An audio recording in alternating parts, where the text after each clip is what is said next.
ముందుగా రామ్ గోపాల్ రెడ్డి గారు నమస్తే సార్. నమస్తే సార్. ఏం జరుగుతుంది ఆంధ్రప్రదేశ్ రాజకీయాల్లోని? ఒక పక్క రంగా గారు గురించి మీకు తెలియదు ఏం కాదు, జగన్మోహన్ రెడ్డి గారు ట్వీట్ చేయడం ఈ అంశం మీద. ఆవిడ వైసీపీకి వస్తున్నారు, బందర్ టికెట్, కాపు సామాజిక వర్గాన్ని ముఖ్యంగా జనసేన పార్టీ నుంచి ఓట్ బ్యాంక్ని చేల్చాలి, 2029లో విజయం సాధించాలనే స్ట్రాటజీతో ముందుకు వెళుతున్నారు అని. ఆ రకంగానే ఎందుకంటే రాధా గారు ఒక పక్క కార్యక్రమాలు చేస్తుంటే ఈవిడ ఒక పక్క కార్యక్రమాలు చేస్తున్నారు. మీకు ఏమైనా ఇబ్బందా ఒకవేళ రంగా నాడు అభివృద్ధి చెంది ఆవిడ వైసీపీ తీర్థం పుచ్చుకుంటే? సార్, మాకు ఆశా కిరణ్ గారు వైకాపా లేకపోతుందా, టీడీపీ లేకపోతుందా, లేకుంటే జనసేన లేకపోతుందా, లేకుంటే ప్రత్యేక పార్టీ పెడుతుందా, లేకుంటే రాధా రంగ మిత్రమండలి ద్వారా ఆమె స్వచ్ఛంద కార్యక్రమాలు చేపడతారా, లేకపోతే వాళ్ళ తండ్రుల ఆశయాల సాధన కోసం పనిచేస్తారని క్లారిటీ ఎక్కడ కూడా లేదు. కానీ ఈరోజు రంగ గారి వర్ధంతి సందర్భంగా ఖచ్చితంగా ఆయన అభిమానులు కానీ ఆయన కుటుంబ సభ్యులు కానీ ఈరోజు కార్యక్రమాలు చేపట్టడం జరిగింది. ఈసారి మనం కొత్తగా చూస్తుందంటే ఆశా కిరణ్ గారు కొత్తగా అంటే గతంలో ఎప్పుడు కూడా ఈ అంటే రాజకీయాల్లో కానీ లేకుంటే రాధా రంగ మిత్రమండలి ఆధ్వర్యం జరిగే కార్యక్రమాలు కానీ మనం ఎప్పుడు కానీ చూసిన సందర్భం లేదు. ఈరోజు గత నెల 2 నెలలుగా ఆశా కిరణ్ గారు నేను కూడా రాజకీయాలకు అరంగేట్రం చేస్తానని చెప్పడం జరుగుతుంది.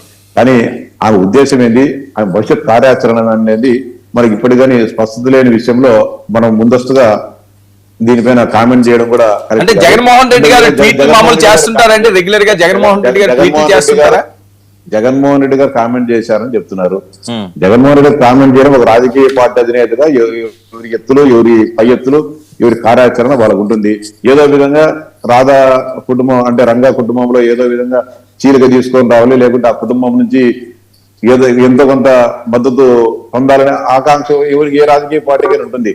అంతేకాకుండా రంగా గారు కూడా స్వర్గీయ రాసే అంటే జగన్మోహన్ రెడ్డి తల్లి గారు కూడా చాలా ఆత్మీయుడు. అంటే ఇద్దరు కూడా కాంగ్రెస్ లో కలిసి పనిచేయడం జరిగింది. తర్వాత రత్నకుమారి గారు, వీరి తల్లి రత్నకుమారి గారు కూడా గతంలో కాంగ్రెస్ పార్టీలో ఉన్నారు, తర్వాత తెలుగుదేశం పార్టీ ఉన్నారు, తర్వాత రాజకీయాలకు స్వస్తి చెప్పి ఈ రోజు న్యూట్రల్ గా ఉండడం జరుగుతుంది. ఈ నేపథ్యంలో వారి సోదరులు రాధా గారు కాంగ్రెస్ పార్టీలో, తర్వాత వైఎస్ఆర్ కాంగ్రెస్ పార్టీలో ఉన్నారు. కానీ జగన్మోహన్ రెడ్డి విధానాలు నచ్చక ఆయన విసిగి వేసారి తర్వాత తెలుగుదేశం పార్టీలో చేరడం జరిగింది.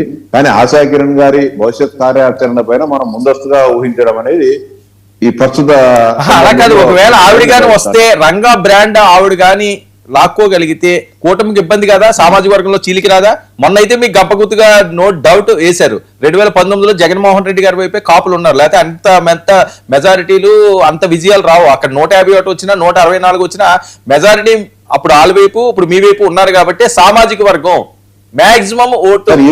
ఈ రోజు రేపు ఎన్నికలు లేవు, మరో 3 సంవత్సరాల 4 నెలల తర్వాత ఎన్నికలు జరుగుతాయి. అందులోపల ఈ రాష్ట్రంలో ఎన్ని రాజకీయ పరిణామాలు జరుగుతాయో మనం ఇప్పుడు ఇంత అర్లీగా మనం చెప్పలేని పరిస్థితి. కానీ కాపులకు నాయకునిగా, కాపుల సంరక్షణగా, ఆ సామాజిక వర్గ పరిరక్షణగా ఈరోజు పవన్ కళ్యాణ్ గారు వారికి అండగా ఉండడం జరుగుతుంది.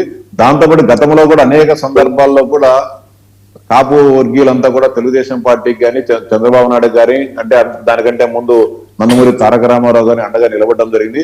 అనేక మంది కాపు సోదరులను తెలుగుదేశం పార్టీ ఆదరించి ఆ సమాజంలో లేకుంటే ఆ వర్గంలో ఎంతో మందిని రాజకీయ నాయకులుగా తీర్చిదిద్దడం జరిగింది.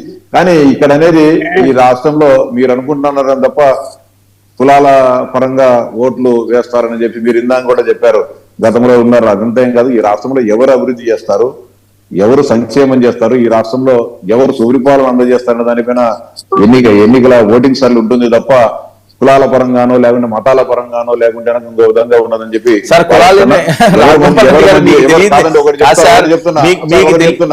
రాయలసీమ కానీ లేకుంటే రాంగోపాల్ రెడ్డి గారు ఒక్క నిమిషం, మీకు తెలియని రాజకీయాలు కాదు, కులాలు లేని రాజకీయాలు అసలు మనం మాట్లాడుకోగలమా, మనం చూడగలమా? అని కాదు సోదరా, రాయలసీమ ప్రాంతంలో కానీ, నెల్లూరులో కానీ, ప్రకాశం జిల్లాలో కానీ, లేకుంటే పల్నాడు ప్రాంతంలో కానీ రెడ్డి డామినేటింగ్ కాన్స్టిట్యూన్సీస్ అనేక ఉన్నాయి. ఈసారి ఎందుకను రెడ్లు వేశారు? రెడ్లు నిజంగా ఈ కులాల పరంగా ఈ రాష్ట్రము విభజితమై కులాల పరంగానే ఈ రాష్ట్రంలో ఎన్నికలు జరుగుతా ఉంటే, ఎన్నికల రాజకీయం జరుగుతా ఉంటే, ఆ విధమైన కార్యకలాపాలు ఉంటే రెడ్లు అధికంగా ప్రభావితం చూపే నియోజకవర్గాలు ఎందుకు ఈసారి జగన్మోహన్ రెడ్డిని వ్యతిరేకించాయి? ఒకసారి ఆలోచించాలి పరిశీలకులు గాని. నేను అనేది కాదండి, ఎవరికి వాళ్ళు ఓట్లేస్తే వస్తాయంటలేదు, ఎవరు- మెజారిటీ ఎప్పుడైతే ఉన్నదో ఆటోమేటిక్ గా సీట్లు పెరుగుతాయని నా ఉద్దేశం. అట్లా అదేం కదా కానీ ఇప్పుడు ఎవరు మంచి చేస్తారో ఉంటది కులాల ప్రభావం ఎంతో కొంత ఉండొచ్చు. మరి మంచి అభ్యర్థి, ఆ కులంలో మంచి అభ్యర్థి ఉంటే ఆ కులంలో ప్రభావితం చూపించిన టోటల్ గా ఎంటైర్ గా ఈ ప్రభుత్వాలు మారాలంటే రాజకీయ పార్టీలు అధికారంలోకి రావాలి. ఓకే. ఆ పార్టీ చేపట్టే ఆ పార్టీ చెప్పే సిద్ధాంతాలు కానీ, ఆ పార్టీ చెప్పే మేనిఫెస్టో కానీ, లేకుంటే అవతల ఓకే. పార్టీ చేసిన పరిపాలన విధానాల వల్ల కానీ, లేకపోతే వచ్చే పార్టీ ఏ విధంగా ఈ పరిపాలన అందజేస్తుందో దానిపైనే మ్యాండేట్ ఉంటుంది తప్ప కులాల పరంగా